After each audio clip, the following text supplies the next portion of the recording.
Last night, I told our older son that my husband, his dad, would be home at around 7:30, and I am taking a shower at that time, and my son comes upstairs and he says, "Mom, when is Dad gonna be home?"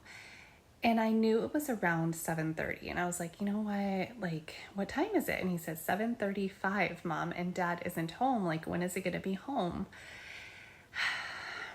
And I share this example to you because I know that sometimes it is us who is counting down the minutes until our partner is home, but sometimes it's our kids, right? And they are just as affected by this unique lifestyle as we are.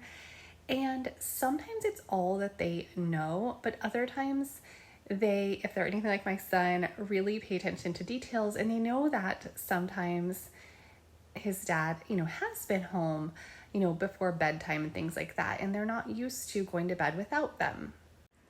I knew in this particular moment that my husband would be home soon because usually he'll text me if he's running really late. So I said, "Listen, buddy, like he'll probably be home any minute, just sometimes he runs late. And in fact, he was home soon. But in those moments where your child is super excited to connect with their dad and they aren't going to be home, before bedtime or within hours, or they don't make it to the game, for example, like both my kids are doing sports, especially my older son does football and really connects with my husband on that, who played football in high school, and like they've been throwing the football together for years to kind of prepare for this moment. We actually didn't know that he was going to get into football. They just did it for fun. But in those moments where your child is disappointed, what's really important for you to do is to actually get in touch with your own nervous system and mindset. If you can harness your own gratitude and stability in that moment, you can truly create, the stability that your child needs. Okay. So if you are sitting there resentful, frustrated, anxious over your husband coming home late, that's only going to make the situation worse.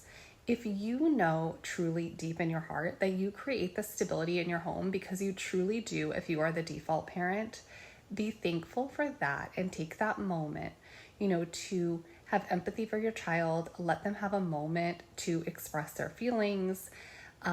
And then, remind them of a time in the future that they will be able to connect with your husband, your partner, and then also, remind them of the things that you think, right? That you are so thankful that you can be there, that at this moment, that you're so thankful that daddy takes care of us financially.